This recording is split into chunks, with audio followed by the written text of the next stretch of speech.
the questions that I'm often asked is, how do you bridge the generational gap? The gaps between all the generations. And I think, this is the best answer that I can give to that question. Anybody feel gap in the room right now? When we enter into the presence of God together, all that stuff just disappears. I don't feel separated from anybody here. When I see people worshiping, I'm ringing, I'm okay? Some of the older people, some of the younger people, I see you worshiping, I feel I look and I go, that's my heart. That's my cry. That's my longing.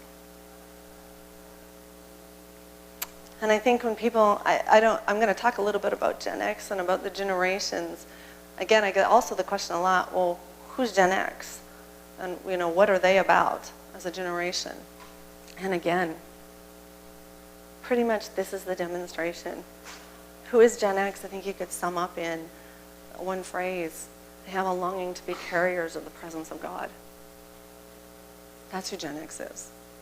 I haven't met a Gen Xer, honestly, of all the people I've talked to, who don't have that cry and that longing for the presence and the glory of God.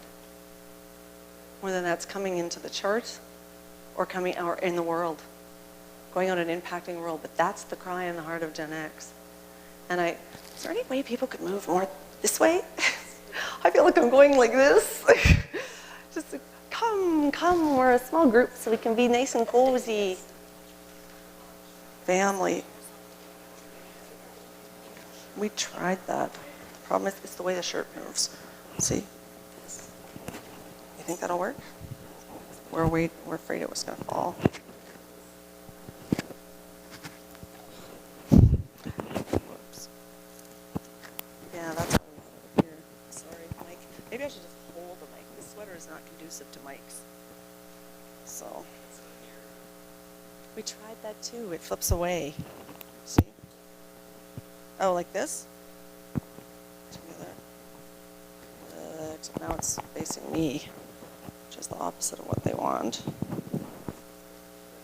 Can you hear me? Is that good? Yeah. Is that going to work?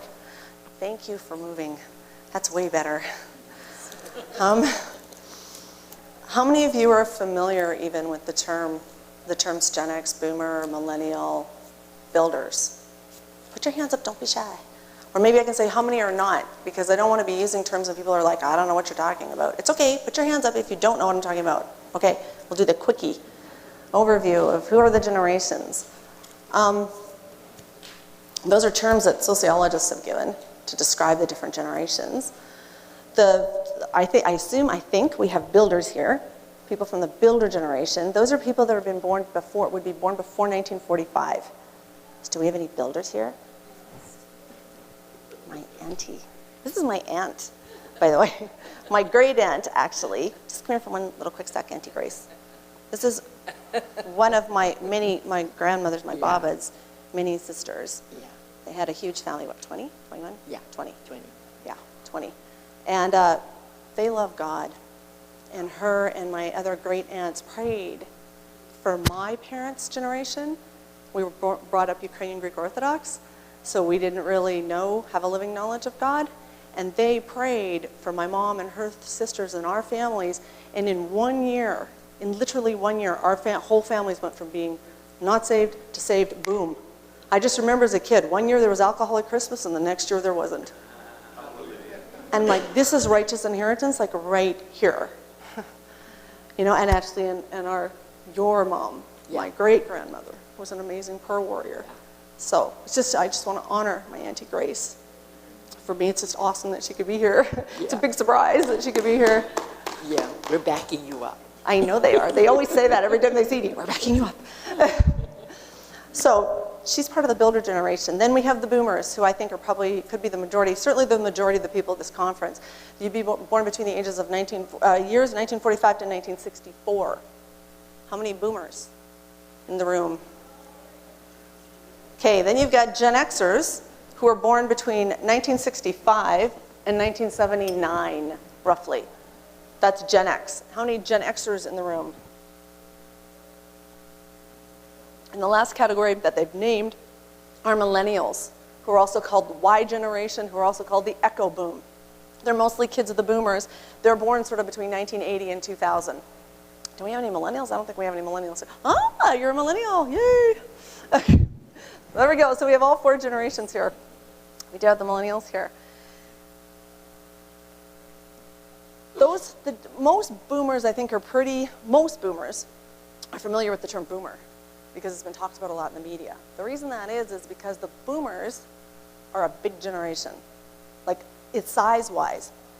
You know why they're called boomers? Because there was a baby boom after the war. People had gone off to war, no babies were getting born, they came back, boom. There was a boom in the population. So when you look at demographics, you actually see this huge, big, like a mountain of people being born between 1945 and 1965, and that's the baby boom group. Then what you see in the chart is this huge trough, like this, that goes below the surface. Then it's followed with a second, slightly smaller little mountain behind it. That little mountain behind it, that's the millennials, the kids of the boomers. That trough, that's the Gen Xers. The birth rate declined significantly for a number of reasons. I mean, some of them were just sociology reasons. Some of them were the fact that abortion was legalized in 1973, right in the middle of the Gen X generation, and even birth control coming in a whole different way. You know, just values changing, mindsets changing. And so we ended up in this sort of, our generation is like this tiny generation sandwiched between 2 larger generations. What that means just on a practical level is it contributed to this ongoing sense in the Gen X generation from the time we were small.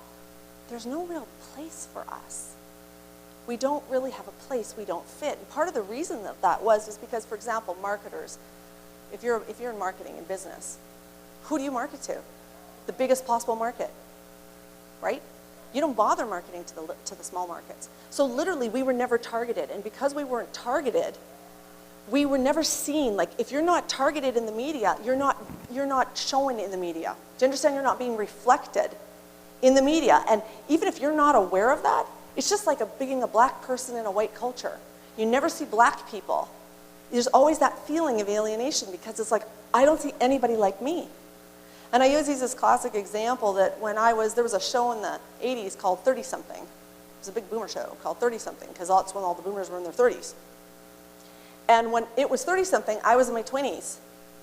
And by the time I got into my 30s, the big show was like Dawson Creek, which was for all the millennials. And I just remember thinking, it is like never cool to be me.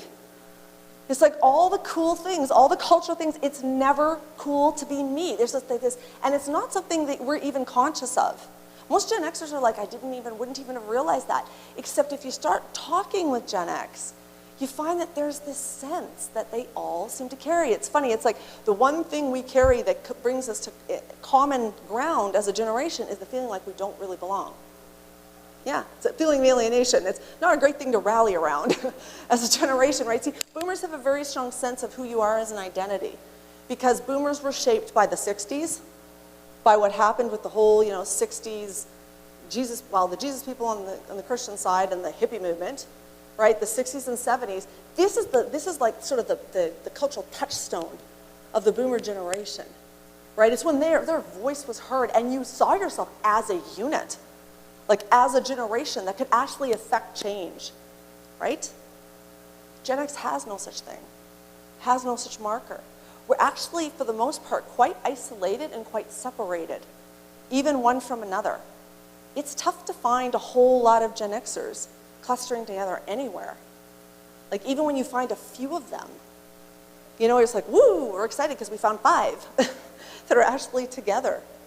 And so the Gen X as a just generally now, this is sociology, this is not talking about church and what God wanted, but the Gen X have kind of got that feeling. And then in addition to that, when most of us, the older Gen Xers, started to graduate, get out of high school, get into university, come out of university, we did so in the 90s, right in the midst of the worst recession since the 1930s. You couldn't get a job. I know, I came out at that time. You couldn't get a job, literally. You'd do like 100 resumes just to get an interview, and then how many interviews to get a job? So once again, what's that message? There's no place for you. There's no room for you. Because all the companies were downsizing, so what are they doing? They're filling entry-level positions with boomers who have 10 years of experience, but they've got 2 kids and a mortgage, and they'll take any job they can get. So if you're a boss, what are you going to hire? The inexperienced guy who knows nothing? Or you got this experienced guy who will work for the same money? Of course you're going to hire the experienced guy. So it was like, and it's interesting because so Gen X learned very early on that we had to adapt if we were going to survive. We're very adaptive as a generation. Actually, when we came out of schools, also the same time, this